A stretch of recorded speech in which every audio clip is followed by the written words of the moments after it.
Good morning बच्चों, स्वागत है आपका अपनी केमिस्ट्री क्लास में जिसमें हम पढ़ रहे हैं चैप्टर 10 हेलो एल्केन। अब हम पढ़ रहे हैं बेटा हेलो एल्केनों की रासायनिक अभिक्रियाएं। ठीक है ना। हेलो एल्केनों की मुख्य अभिलाक्षणिक रासायनिक अभिक्रिया हमने पढ़ी थी कि इनकी मुख्य अभिलाक्षणिक अभिक्रियाएं होती हैं नाभिक स्नेही प्रतिस्थापन अभिक्रियाएं। ठीक है ना। और लास्ट वीडियो में हमने इनकी 4 अभिक्रियाएं देख ली थी। कौन कौन सी 4 देखी थी? देखो, सबसे पहले हमने देखी थी RX की अभिक्रिया NaOH या जलीय KOH के साथ, इसमें बनते हैं एल्कोहल। ठीक है ना। फिर हमने देखी थी कि अभिक्रिया अगर नम Ag2O से करवाई जाती है तब भी एल्कोहल ही बनते हैं, लेकिन अगर हमने Ag2O को शुष्क ले लिया, ड्राई Ag2 ले लिया, तब बनते हैं ईथर या सरल ईथर। ठीक है ना। और चौथी अभिक्रिया हमने देखी थी कि जब हम RX की अभिक्रिया NaOR यानी कि सोडियम एल्कोक्साइड से करवाते हैं तब भी ईथर बनते हैं, लेकिन ये मिश्रित ईथर बनते हैं। और इस अभिक्रिया का एक नाम था जो था विलियमसन ईथर संश्लेषण। ठीक है ना। क्या नाम था? विलियमसन ईथर संश्लेषण। और इस अभिक्रिया की विशेषता मैंने आपको बताई थी कि ये हमेशा SN2 क्रियाविधि द्वारा संपन्न होती है, अतः इसके लिए RX का 1 डिग्री होना आवश्यक है। ठीक है ना। ये अभिक्रिया हमने देख ली थी, 4 अभिक्रिया, मुझे लगता है आपको समझ में आ गई होंगी। ठीक है। अब हम देखते हैं आगे की प्रतिस्थापन अभिक्रियाएं जो RX द्वारा दी जाती हैं। देखिए, अब हम देखते हैं 3 एक जैसी अभिक्रियाओं को। 4 अभिक्रिया हम देख चुके हैं, 3 लगभग एक जैसी अभिक्रिया हैं। ठीक है ना। देखो क्या है, सबसे पहले हम देखेंगे कि हम RX की अभिक्रिया करवाएंगे NaSH के साथ। ठीक है, सोडियम थायोल या सोडियम मरकप्टाइड से। ठीक है ना। दूसरी हम देखेंगे Ag2 यानी कि सिल्वर सल्फाइड से। ठीक है ना। और तीसरी हम देखेंगे NaSR से, R। ठीक है। सोडियम की जगह पोटेशियम आ सकता है, कोई अंतर नहीं है। NaSH की जगह KSH हो सकता है, NaSR की जगह KSR हो सकता है। ठीक है। देखो, मेरे ख्याल से आपको बहुत अच्छी तरह समझ में आ रही होगी अभिक्रिया क्या होगी। हमें क्या करवाना होता है? प्रतिस्थापन। प्रतिस्थापन में क्या होगा? ये Na इस X के साथ निकल जाएगा, किस रूप में? NaX के रूप में। ये Ag इस X के साथ बाहर निकल जाएगा, किस रूप में? AgX के रूप में। ये भी Na इस X के साथ बाहर निकल जाएगा, किस रूप में? NaX के रूप में। अब बचा, उसको जोड़ दो। क्या बचा? यहाँ बचा R, लिख दिया R। यहाँ क्या बचा? SH, लिख दिया SH। क्या बन गए? RSH। इन RSH को हम कहते हैं थायोल, या इनका दूसरा नाम होता है मरकैप्टन। ठीक है ना। थायोल या मरकैप्टन बन गए। यहाँ देखो, यहाँ क्या हुआ? यहाँ एक Ag के साथ एक X जाएगा, तो 2 Ag के साथ 2 X जाएंगे। ठीक है ना। तो 2 X जाएंगे तो 2 ही R बचेंगे। एक R इधर बचा, S के साथ 2 सिल्वर जुड़े हुए थे, अब हमने 2 R जोड़ दिए, बन गया RSR। क्या कहते हैं इसको? इसको कहते हैं हम थायो ईथर। ठीक है ना। थायो ईथर। लेकिन कौन से थायो ईथर बने हैं यहाँ? सरल प्रकार के, क्योंकि दोनों R कैसे हैं? समान हैं। ठीक है ना। याद रखनी ये चीज़, दोनों R समान होते हैं तो वो सरल प्रकार का यौगिक कहलाता है। इसमें क्या हुआ? इसमें मान लीजिए डिफरेंट R ग्रुप है, Na निकल चुका है, X निकल चुका है, यहाँ क्या बचा है? R, लिख दिया R। यहाँ क्या बच गया? SR डैश, लिख दिया SR डैश। क्या बन गया? ये भी क्या है? थायो ईथर है। लेकिन अंतर क्या है? यहाँ दोनों R समान थे, यहाँ दोनों R अलग अलग हैं, तो ये थायो ईथर कैसा बन गया? मिश्रित प्रकार का बन गया। ठीक है ना। यानी कि जब हम RX की अभिक्रिया NaSH से करवाते हैं तो थायोल या मरकैप्टन बनते हैं। ठीक है ना। शुष्क Ag2S यानी कि सिल्वर सल्फाइड से करवाते हैं तो सरल थायो ईथर बनते हैं। जबकि अगर हम सोडियम मरकैप्टाइड से यानी कि NaSR से अभिक्रिया करवाते हैं तो थायो ईथर बनते हैं, जो मिश्रित प्रकार के होते हैं। ठीक है। समझ में आ गई तीनों प्रकार की अभिक्रियाएं। धनायन को ऋणायन के साथ निकाल दो, बचा धनायन और बचे ऋणायन को जोड़ दो। ठीक है। तो देखिए, NaSH या KSH के साथ जब RX की अभिक्रिया NaSH या KSH से करवाते हैं तो थायोल बनते हैं। ठीक है ना। जैसे हमने लिया CH3CH2Cl यानी कि एथिल क्लोराइड, रिएक्शन करवा दी NaSH से, ये Na इस Cl के साथ निकल गया, क्या बचा? CH3CH2, लिख दिया। क्या बचा? SH, लिख दिया। क्या बन गया? Ethane thiol. ठीक है ना। कॉमनली लिखते हैं कैसे, RX plus NaSH is equal to RSH, ये R इस SS से जुड़ गया और NaX आपस में बाहर निकल गए।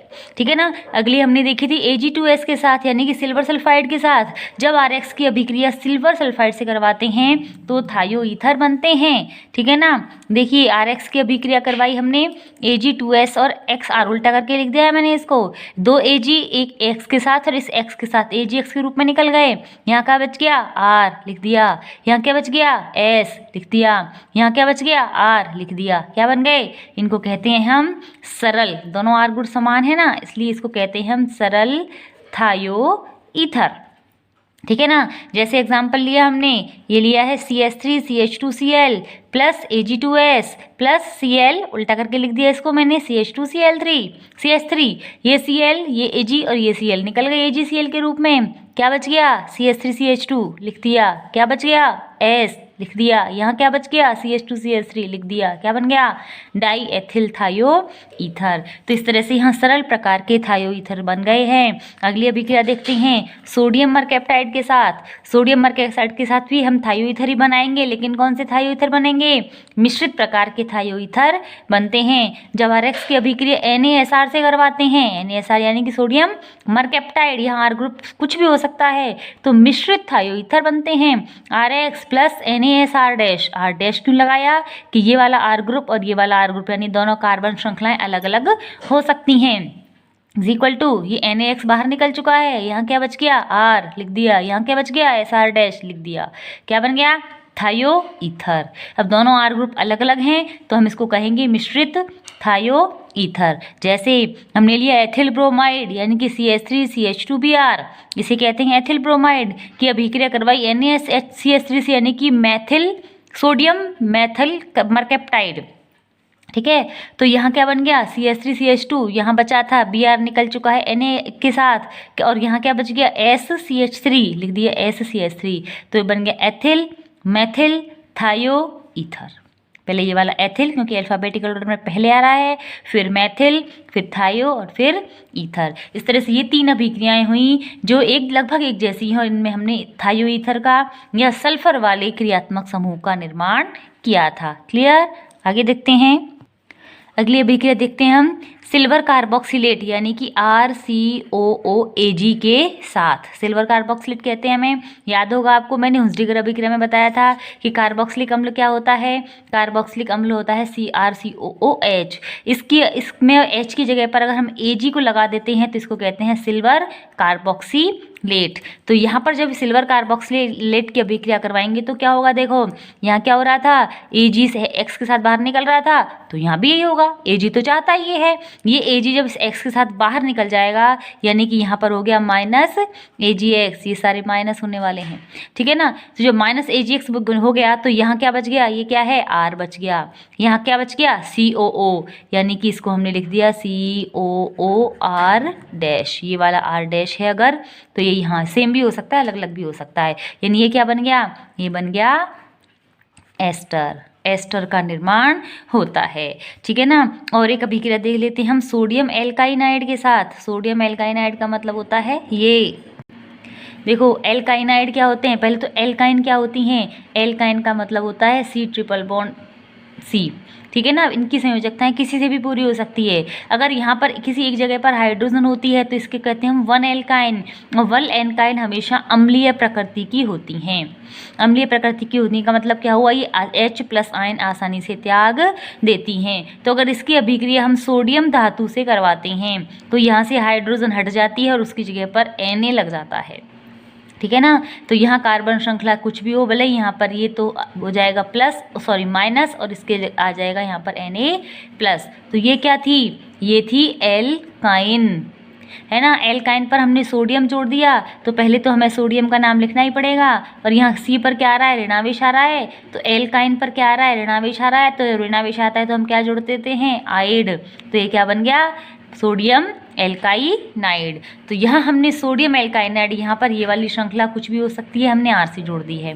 NaC ट्रिपल बॉन्ड CR, इसको कहते हैं सोडियम एल्काइनाइड। सोडियम एल्काइनाइड से अभिक्रिया करवाएंगे तो क्या होगा, यहाँ क्या हो रहा था, यहाँ क्या हो रहा था, NaX बाहर जा रहा है, तो यहाँ पर भी NaX बाहर चला जाएगा। तो यहाँ क्या बच गया, R लिख दिया। यहाँ क्या बच गया, ऐसे कैसे, C ट्रिपल बॉन्ड C और R डैश, ठीक है ना। यानी क्या बन गई, ये फिर एल्काइन बन गई, और इस एल्काइन में कार्बन श्रृंखला बढ़ गई तो हम कहते हैं इसमें बनती हैं उच्चतर एल्काइन, यानी कि उच्चतर एल्काइनों का निर्माण होता है। तो मैंने क्या बताया आपको, दो अभिक्रियाएं बताई कि जो हम किसी सिल्वर कार्बोक्सिलेट से अभिक्रिया करवाएंगे RX की, तब तो एस्टर बनेंगे, लेकिन सोडियम एल्काइनाइड से अभिक्रिया करवाएंगे तो एल्काइन बनेगी, लेकिन उसका उच्चतर सदस्य बनेगा, ठीक है ना।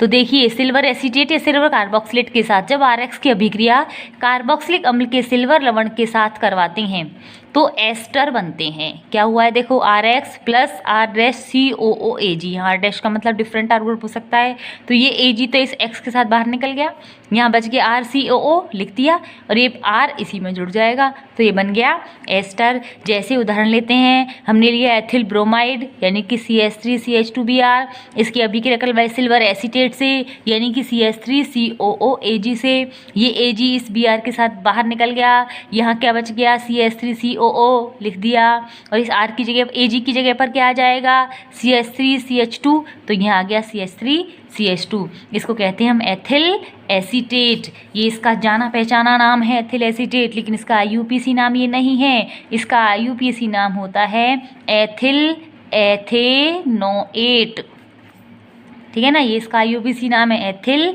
एथेनोएट, ठीक है ना। ये हो गई अपनी अभिक्रिया सिल्वर कार्बोक्सिलिक लवणों, सिल्वर लवणों से, ठीक है ना। अगली है सोडियम एल्काइनाइड के साथ, कि जब हम RX की अभिक्रिया सोडियम एल्काइनाइड से करवाते हैं तो उच्चतर एल्काइन बनती हैं, ठीक है। जैसे हमने अभिक्रिया करवाई RX की किससे, NaC ट्रिपल बॉन्ड CR, इसी को क्या कहते हैं हम, सोडियम एल्काइनाइड। जो ये लिखा है Na और X मिलकर बाहर निकल गए, ठीक है ना, और इसकी जगह पर क्या जुड़ गया, ऐसे कैसे, R जुड़ गया, तो ये बन गई उच्चतर एल्काइन। जैसे उदाहरण लेते हैं हमने लिया एथिल आयोडाइड यानी कि CH3CH2I की अभिक्रिया करवाई सोडियम प्रोपाइनाइड से, मैंने इस R की जगह भी एक CH3 जोड़ दिया है, ठीक है। तो ये Na और I तो बाहर निकल गए, और ये CH3CH2 ऐसे कैसे जुड़ गया, तो CH3CH2, उसके आगे लगा है C ट्रिपल बॉन्ड CCH3 लग गया, तो ये उच्चतर एल्काइन बन गई। ये कितने कार्बन की एल्काइन थी, 3 कार्बन की, अब कितने कार्बन की हो गई, 5 कार्बन की, 2 पेंटाइन, तो उच्चतर, उच्चतर का मतलब होता है बड़ी,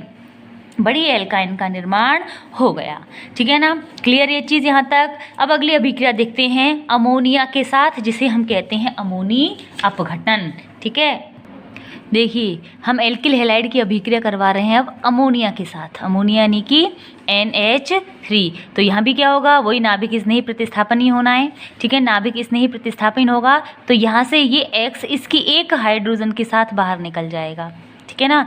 यहाँ क्या बचेगा, R, और यहाँ एक हाइड्रोजन निकल गई तो क्या बन गया, NH2। क्या कहते हैं इनको कहते हैं हम 1 डिग्री एमीन, प्राथमिक एमीन बनती हैं। लेकिन अगर हमने इस RX को यहाँ पर आधिक्य में लिया है, यानी बहुत ज़्यादा मात्रा में लिया है, तब तो अभिक्रिया यहीं रुक जाएगी, यानी जितनी भी अमोनिया ली होगी वो सारी की सारी RX से अभिक्रिया करके 1 डिग्री एमीन बना लेगी। लेकिन अगर हमने अमोनिया को आधिक्य में लिया है तो अभिक्रिया यहाँ नहीं रुकती, बल्कि आगे जाती है। आगे जाएगी तो कैसे जाएगी, आगे जाएगी तो कैसे जाएगी कि यहाँ पर हमने RX को फिर से ले लिया, RX दोबारा आ गया, RX फिर अभिक्रिया करने के लिए आ गया, तो क्या होगा, यहाँ से एक हाइड्रोजन फिर इस हाइड्रोजन के X के साथ निकल जाएगी, ठीक है ना। अब यहाँ से एक हाइड्रोजन और कम होगी तो उसकी क्या जुड़ेगा, R जुड़ जाएगा, यानी कि बन गया RN, इस पर एक ही H बचा और ये जुड़ गई R, ठीक है ना। इसको हम R2NH के रूप में भी लिख देते हैं। तो अब इसको हम कहते हैं 2 डिग्री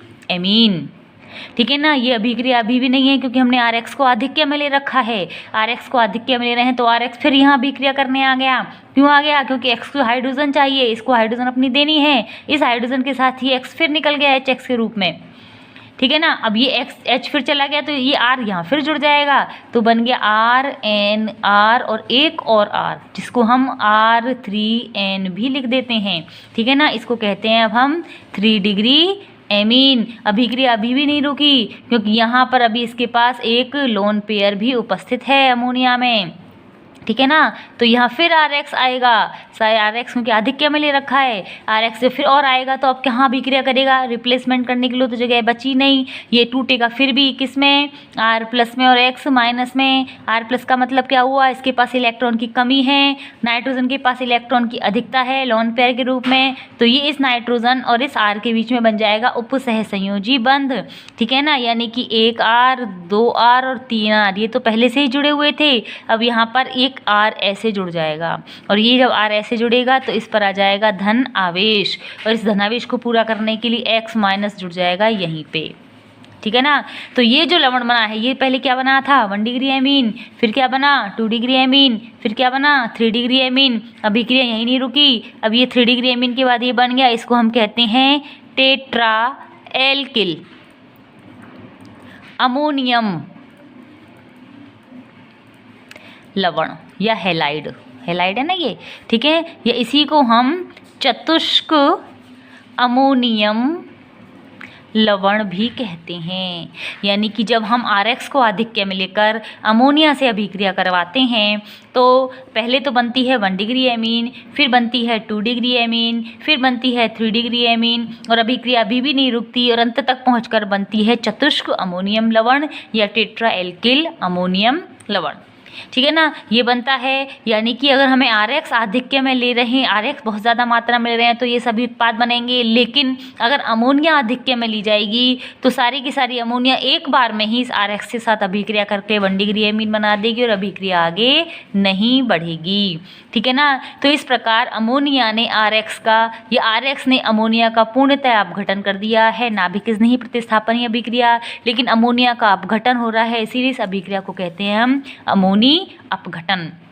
तो जब RX की अभिक्रिया हम NH3 यानी कि अमोनिया से करवाते हैं तो क्रमशः 1 degree amine, 2 degree amine, 3 degree amine एवं चतुष्क अमोनियम लवण का मिश्रण प्राप्त होता है, ठीक है ना। जैसे देखो RX की अभिक्रिया NH3 ये अमोनिया है, इससे करवाई तो यहाँ एक HX निकल गया, ये H और X निकल गया, बन गया RNH2, इसको हम 1 डिग्री एमीन कहते हैं। फिर से RX की अभिक्रिया हुई तो ये X और ये H फिर निकल गए तो ये R यहाँ जुड़ गया, इसको कहते हैं 2 डिग्री एमीन, ठीक है ना। ये इसको मैंने बताया था R2NH के रूप में भी लिख देते हैं, ठीक है ना। फिर RX की अभिक्रिया फिर से हो रही है, फिर एक HX निकल गया तो यहाँ भी 3 डिग्री एमीन बन गई, जिसको हम R3N के रूप में भी लिख देते हैं, ठीक है। इसको 3 डिग्री एमीन कहते हैं। अभिक्रिया अभी भी नहीं रुकी, अब RX फिर जुड़ेगा, अब निकलेगा कुछ नहीं। अब क्या होगा कि इसके पास ये जो लोन पेयर है, इस लोन पेयर इस पर इस R का अटैक हो जाएगा, यहाँ उपसहसंयोजी बंध का निर्माण हो जाएगा तो इस पर धनावेश आ जाएगा और X माइनस बाहर आयनिक बंध के रूप में उपस्थित रहेगा, तो इसको कहेंगे हम चतुष्क अमोनियम लवण। देखिए उदाहरण से देखते हैं हम इसको। जैसे हमने अभिक्रिया करवाई C2H5Cl की अमोनिया से, एक HCl निकल गया तो C2H5NH2 जुड़ गया, इसका नाम है 1 डिग्री एमीन है ये और एथेन एमीन इसको कहते हैं, ठीक है ना। फिर से C2H5Cl की रिएक्शन हुई तो ये Cl इस H के साथ फिर से निकल गया तो C2H5 का होल ट्वाइस हो गया, मैंने R2NH बताया था ना, तो 2 C2H5 जुड़ गए, NH एक हाइड्रोजन बची है, इसको कहते हैं डाईएथिल एमीन, ये 2 डिग्री एमीन है। फिर से C2H5Cl से रिएक्शन हुई तो ये Cl ने इस H को फिर बाहर निकाल दिया और इसके लिए खुद जुड़ गया, यानी कि 3 R ग्रुप जुड़ गए, 3 एल्किल समूह जुड़ गए, C2H5 का होल थ्राइस N, ये हो गए 3 डिग्री एमीन, ठीक है। अभिक्रिया यहाँ नहीं रुकेगी, अभिक्रिया और होगी, फिर एक बार और अभिक्रिया करवा देते हैं हम इसकी C2H5Cl से तो ये फिर से जुड़ जाएगा। अब ये C2H5 3 थे, अब हो गए 4, ठीक है ना। इसको शॉर्ट में हम क्या लिखते हैं R4N प्लस और इस पर X माइनस, तो R4 R क्या था एथिल ग्रुप चल रहा है ना, तो 4 एथिल ग्रुप N से जुड़ गए, प्लस आवेश आ गया और Cl माइनस, तो एल्किल ग्रुप कौन सा है एथिल, तो टेट्रा एथिल अमोनियम। हैलाइड कौन सा है क्लोराइड, तो इसका नाम हो गया टेट्रा एथिल अमोनियम क्लोराइड, ठीक है ना। याद रखनी है ये चीज़ कि अगर हम यहाँ पर अभिक्रिया करवा रहे हैं C2H5Cl के आधिक्य में, ठीक है ना, यानी RX के आधिक्य में, तब तो अभिक्रिया लास्ट तक पहुंचकर चतुष्क अमोनियम लवण तक पहुंचती है। लेकिन अगर हम अमोनिया को आधिक्य में ले लेते हैं और RX को सीमित मात्रा में ले लेते हैं तो हमें मुख्य उत्पाद के रूप में 1 डिग्री एमीन ही प्राप्त होती है, ठीक है ना। देखिए यदि Rx को सीमित मात्रा में लिया जाए तो 1 डिग्री एमीन मुख्य उत्पाद के रूप में प्राप्त होती है। ठीक है ना, ये हो गई अपना अमोनी अपघटन। तो इस तरह से इस वीडियो में हमने आज 6 अभिक्रियाएं देखी थी। पहली अभिक्रिया देखी थी इसकी हमने NaSH के साथ जिसमें RSH बने थे।